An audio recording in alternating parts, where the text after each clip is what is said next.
A ideia da confederação, ela não era de nenhuma divisão do Brasil.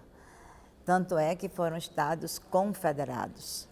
A ideia inicial, que foi uma organização, uma mobilização contra o poder moderador da monarquia, ela queria sim que os estados adquirissem uma autonomia federativa. Daí a ideia de confederar. A Confederação do Equador foi agregando vários estados. Pernambuco, o principal herdeiro da Revolução de 17, foi o foco nascedouro. Paraíba e Ceará, também Rio Grande do Norte, se uniram ao movimento, o tornando ainda mais forte no ideal libertário, não temiam a própria morte. As minhas inquietações, elas partiram exatamente do presente, de uma leitura que nós temos comum sobre a Confederação do Equador, que era esse discurso do separatismo. Porque ao longo desse tempo a gente só tem uma visão sobre o assunto. E aí a gente parte até mesmo a lembrar que tem uma acusação do Dom Pedro I, no dia 26 de julho de 1824, que ele acusa Pernambuco de querer se desmembrar do Brasil. E isso foi potencializando essas escritas e essas narrativas de uma ideia ou de um ideal separatista da Confederação do Equador. E aí eu fiquei perguntando, será mesmo que houve uma ideia de separação? Então eu fui pesquisar nos livros. E os livros reverberaram a mesma coisa. E aí eu, partindo disso, e no ano de 1824? Deu vontade de pesquisar no exato ano do acontecimento o que diziam especificamente os jornais, os documentos da época. E aí, embrenhando sobre a minha pesquisa, me deparei com documentos dos confederados, que foram assinados pelos confederados, e muitos deles publicados em periódicos, impressos da época. E aí eu já fui percebendo que o discurso já era um pouco diferente daquele que habitualmente eu lia nos livros ou nos vídeos sobre a Confederação do Equador. E aí eu pensei, ninguém geralmente fala do que os confederados escreviam, só do que uma visão meio que tradicional de uma historiografia fluminense reverberava ao longo do século XIX, XX e XXI, por que não? Nós estamos aqui debatendo exatamente isso.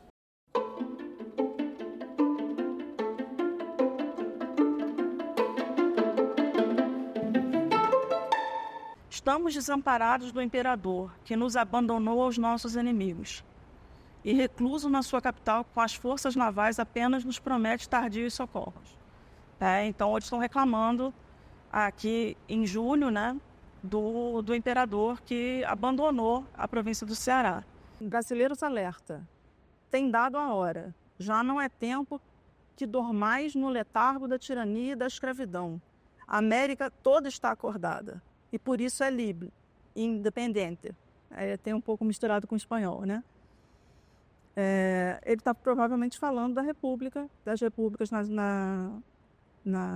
nos outros países da América do Sul, e o Brasil ainda monárquico. A década de 1820 é uma década de fato revolucionária para a América do Sul, É quando estão ali sendo finalizados alguns processos de independência no que antes era América Hispânica, Processo que começou ali na década de 1810.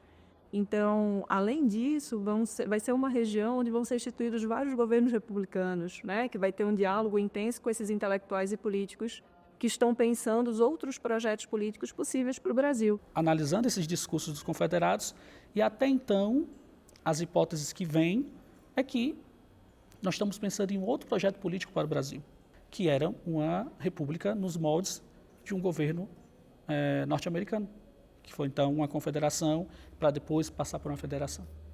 E aí eu analisei especificamente um jornal do Rio de Janeiro, que é o Espectador Brasileiro, editado pelo francês Pierre Planchet, e pude ver toda uma questão, uma questão voltada para a efetivação do governo imperial por meio de Dom Pedro I. Então ele faz uma ampla defesa desse governo, por que os brasileiros, por que os fluminenses devem seguir Dom Pedro, devem abraçar essa monarquia constitucional, devem abraçar a Constituição de 1824.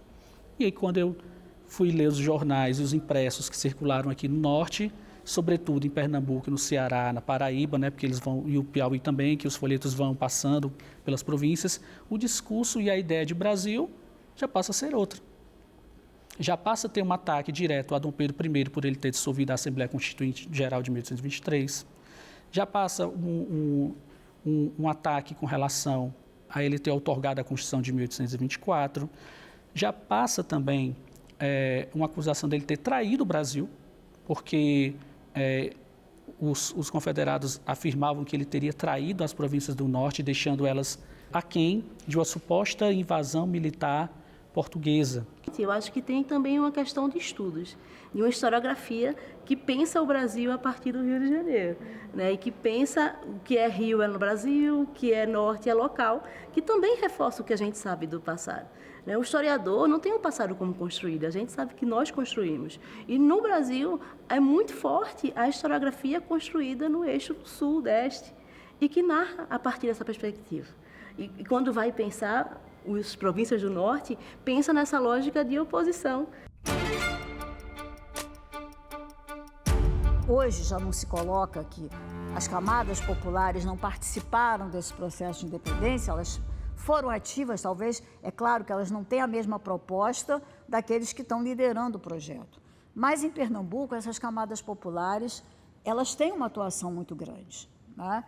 E elas manifestam essa atuação através de pequenos escritos. Eram escritos, quer dizer, manuscritos, que eram colados nas paredes, e você percebe que são elementos que não são, quer dizer, claro, eles sabem ler, sabem escrever, mas não são letrados que estudaram em Coimbra, que estudaram no Seminário de Olinda, né, que é o grande centro de estudos de Recife. Há muitos erros de grafia, não é o problema, porque a grafia era diferente, não. Erros de grafia, de concordância, e a linguagem é muito mais violenta, né, ela é muito mais radical. Então, eles colocam, morra o tirano. O tirano é Dom Pedro. Viva a República.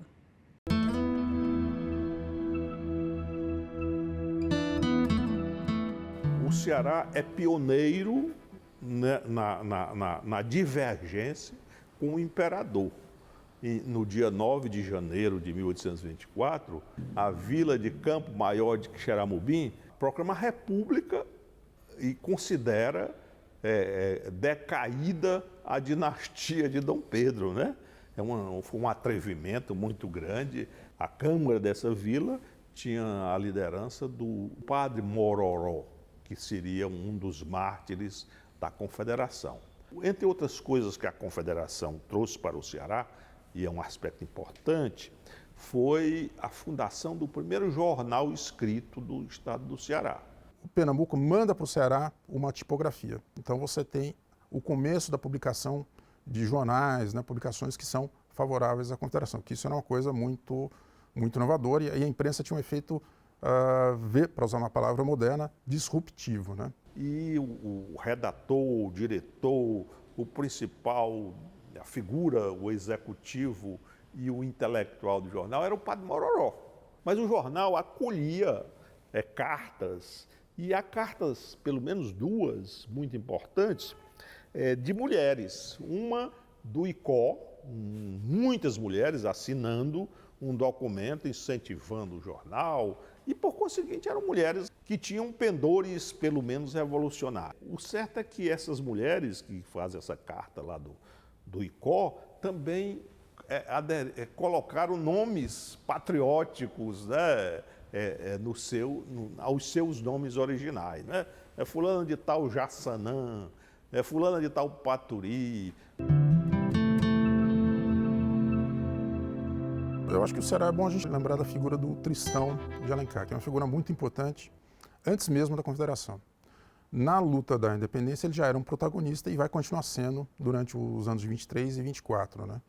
Em 24, quando a revolta se instala no Ceará, ainda antes da proclamação da Confederação do Equador, em abril daquele ano, de 1824, ele é empossado como governador provisório.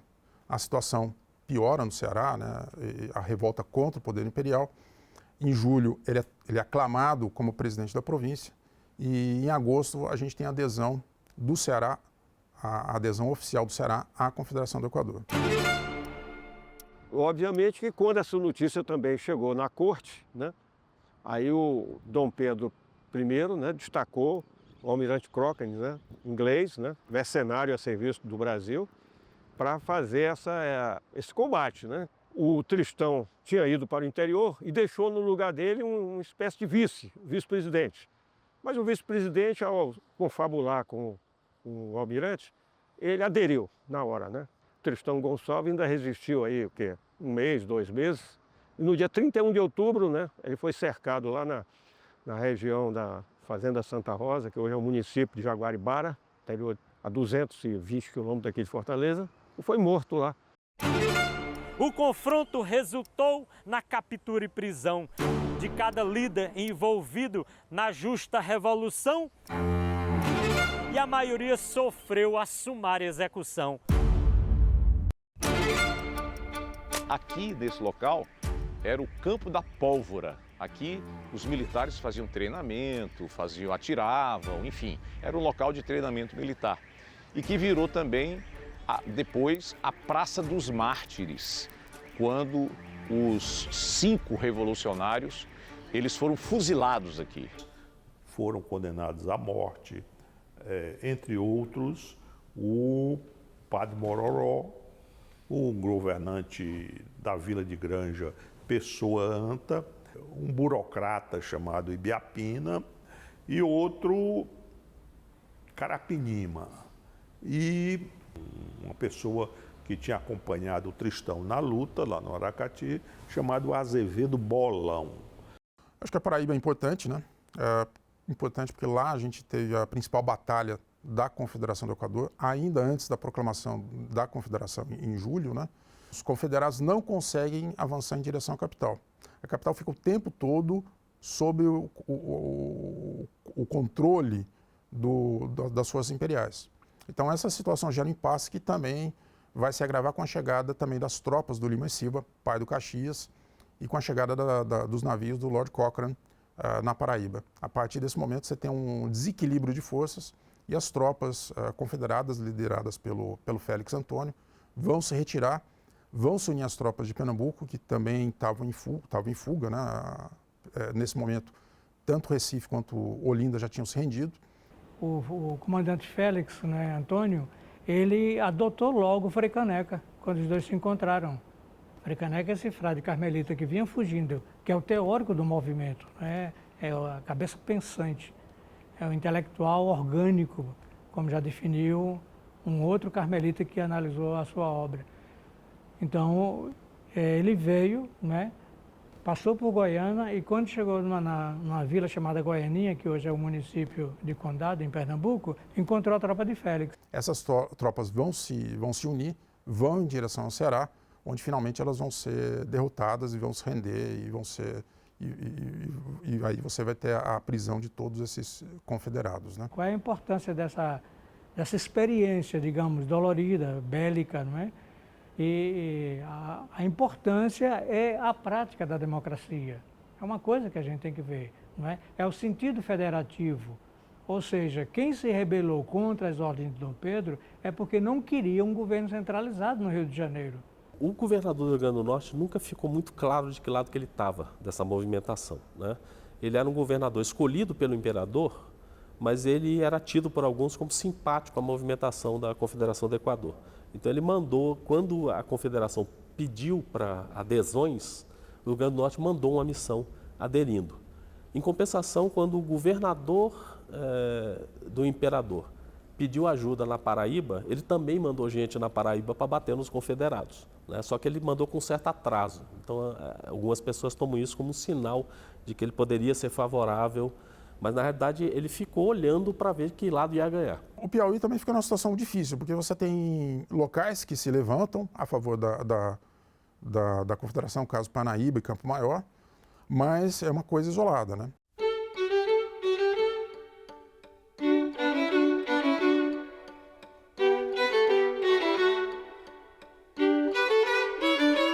palavra anonimato é algo que vai marcar bastante, até mesmo quando a gente vai ver a questão das documentações. Não existe um destaque dado a essas mulheres.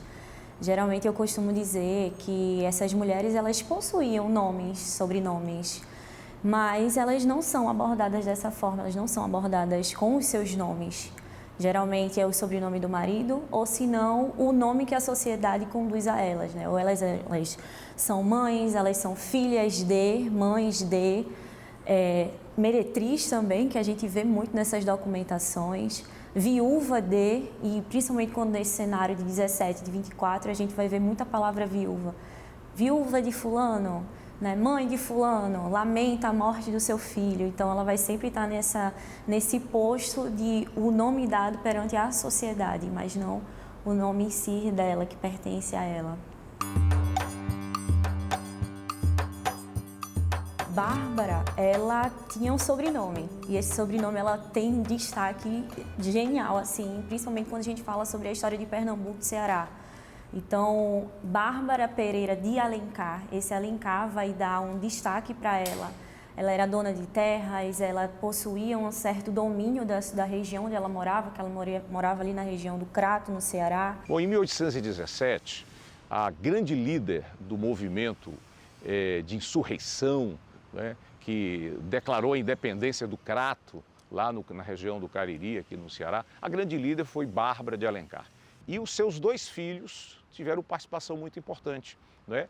O seminarista José Martiniano de Alencar, que depois vai virar padre, né, que será o grande político na época do Império, né, mesmo sendo padre, teve vários filhos, e um desses filhos foi o grande romancista e escritor José de Alencar. Então ele foi um grande líder, ele foi aquele que fez a movimentação política. Depois de uma missa, né, declarou lá a independência do Crato, ela foi presa por causa disso. Foi a primeira presa política, inclusive, da história do Brasil, né? Teve uma presença importante, outras mulheres também, mas Bárbara, depois de presa, depois de liberta, manteve a sua participação nas lutas libertárias do país. A presença feminina, ela é invisibilizada, não tenha dúvida alguma, né? Bárbara ainda ganhou um destaque, mas nós temos outras mulheres, e uma das questões que a gente quer tentar resgatar nesses 200 anos, no bicentenário da Confederação, é o que se chama a trilha de Bárbara de Alencar. O caminho que ela percorreu, a casa onde ela morreu, no Piauí, aonde ela passou, né, a sua vida e aonde ela conseguiu influenciar também da maneira como as mulheres podiam fazer naquele período. Sem uma presença pública, mas com a presença de suporte e com a presença de articulação muito importantes. Um pouquinho antes da proclamação da Confederação do Equador, várias mulheres de algumas cidades se manifestaram contrárias ao projeto do imperador, contrárias ao centralismo, contrárias àquela violência política que estava sendo estabelecida quando o imperador resolveu fechar a Assembleia Constituinte. Então você tem, por exemplo, um conjunto de senhoras do município de Areia, na Paraíba, que mandam uma carta, né, que é publicada pelo jornal de Cipriano Barata, reclamando da situação política. Né? A cidade de Goiânia, em Pernambuco, também tem uma manifestação feminina muito forte.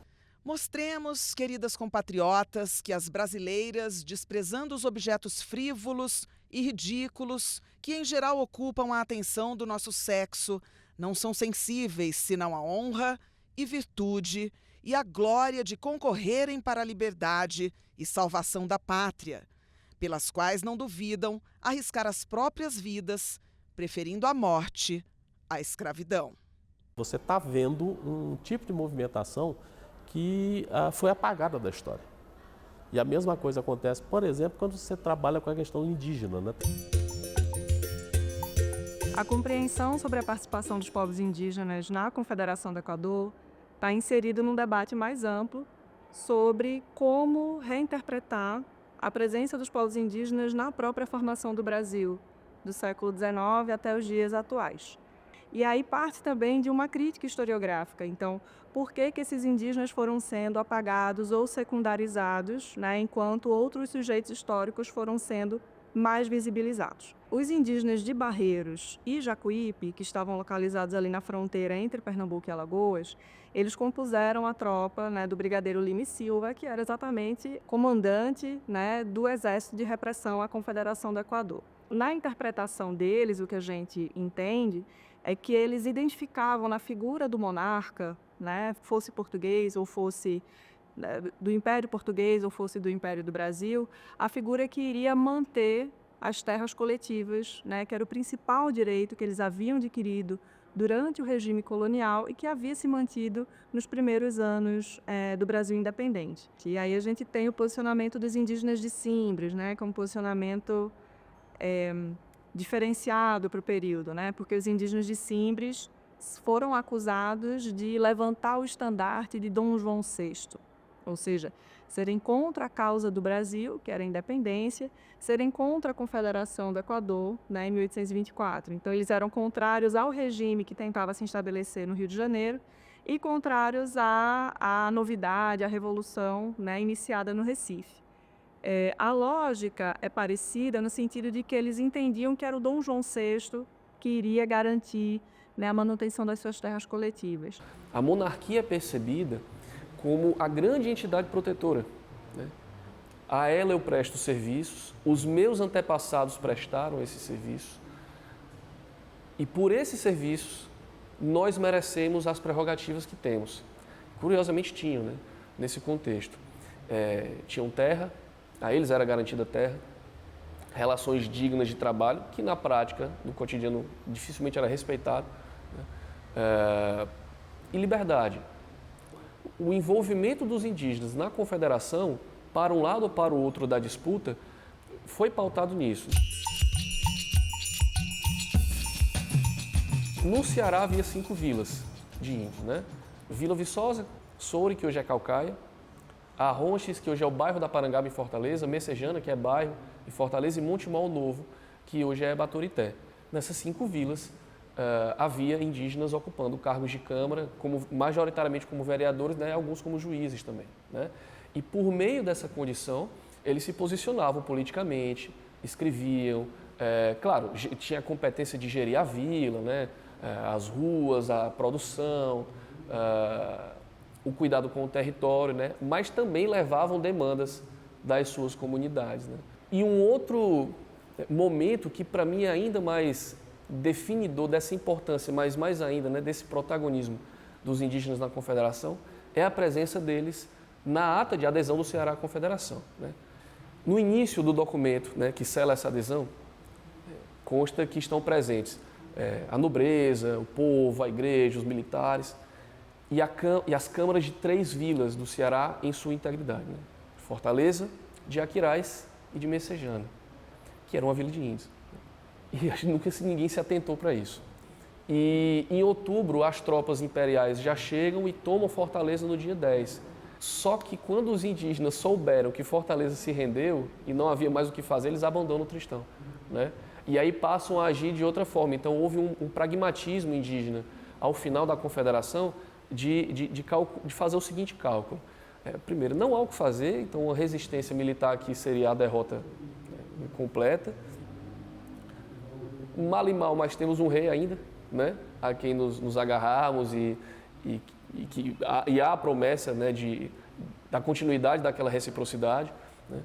E os liberais, que supostamente estariam do nosso lado durante todo esse processo revolucionário da Confederação, com exceção dessas lideranças que manifestavam um apoio maior, uma proximidade, mas na verdade são as mesmas elites brancas escravocratas de sempre.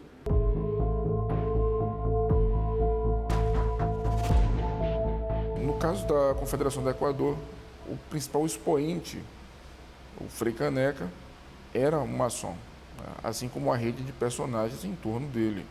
O grande companheiro dele, inclusive, que foi preso com ele, o Frei Brainer, nós temos um retrato dele todo em paramentação maçônica na Bahia. Então, é fora de questão que esses sujeitos estavam iniciados na maçonaria, alguns deles desde o início do século XIX. E no caso do Frei Caneca, ele ainda tem uma particularidade de ter escrito documentos sobre maçonaria. Nas cartas de Damão a Pitia tem salvo melhor juízo, o livro 10º é dedicado à maçonaria e às sociedades secretas em Pernambuco.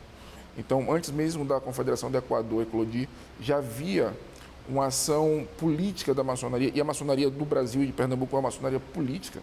Ela se envolve nos quadros políticos, ela se envolve nas disputas políticas, e ela já estava presente desde o século XIX, do início do século XIX, mas também em 17, em 24. Né? Maçons atuaram também na Guerra de Independência do Brasil na Bahia. Então, essa rede se estende por todo o atual território do Nordeste, né? Do Ceará até a Bahia. Então, é um dos protagonistas, e no caso da Confederação do Equador, particularmente, digamos que as principais lideranças e pensadores do movimento eram maçons. Houve um homem chamado José da Natividade Saldanha, que esteve ligeiramente envolvido na Revolução 17, na época ele tinha 20 anos, e era já um poeta. E fez alguns poemas naquela ocasião louvando os revolucionários. Naturalmente, quando acabou a Revolução, ele teve que se esconder porque estava sendo buscado, e o pai dele conseguiu mandá-lo para Coimbra. Ele foi estudar em Coimbra leis.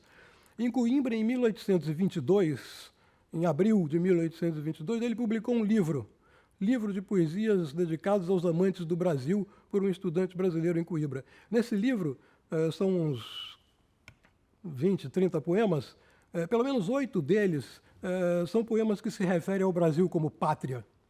É a primeira vez na literatura em língua portuguesa que o Brasil é referido como pátria, diferente da pátria portuguesa. O Brasil nasceu como pátria politicamente ali, em 17, e nasceu como pátria literariamente ali, em 1822, com o livro desse poeta, que depois voltou para Pernambuco e foi feito secretário-geral do governo do Manuel de Carvalho Paes de Andrade. Esse José da Natividade Saldanha era negro, era mulato, era filho de um padre com uma negra. É uma fase que está se falando muito de liberdade, de igualdade, né, em uma capitania onde há uma presença enorme de população escravizada. Né? E, obviamente, essa população escravizada também quer desfrutar de igualdade e de liberdade. Né? Então, há um dilema nas elites brancas, né, que movimentam esse cenário revolucionário de como lidar com isso, né? Como falar de liberdade e, ao mesmo tempo, manter essa massa escravizada. Né? Isso gera tensões, porque essa massa de homens e mulheres, né, negros e mestiços, livres, alforriados ou ainda escravizados, eles absorvem essa discussão, né? Eles se inteiram dessa discussão. Isso é discutido nas ruas, é falado nas igrejas, circulam papéis, né? E essa gente ela não permanece passiva, né? Ela quer participar desse debate também. Então, como falar de liberdade, falar de igualdade, né? Mas manter a escravidão. Então, o que é liberdade? A liberdade política, que é tão imbuída nesses discursos, né, de uma perspectiva liberal. Né? Liberdade política para o indígena vai ser uma coisa, para membros dessa elite política vai ser outra. E até mesmo para as pessoas que foram escravizadas também vai ter outra. É necessário fazer esse movimento de tentar entender como é que essas pessoas que se expressavam e vivenciavam esses debates de outra forma também participavam, como é o caso dos povos indígenas, da população urbana, pobre e livre, das pessoas escravizadas. Ou seja, contar essa confederação do Equador, contar a história do Brasil a partir de outras perspectivas, né? A partir de outros pontos de vista, a partir de outras experiências.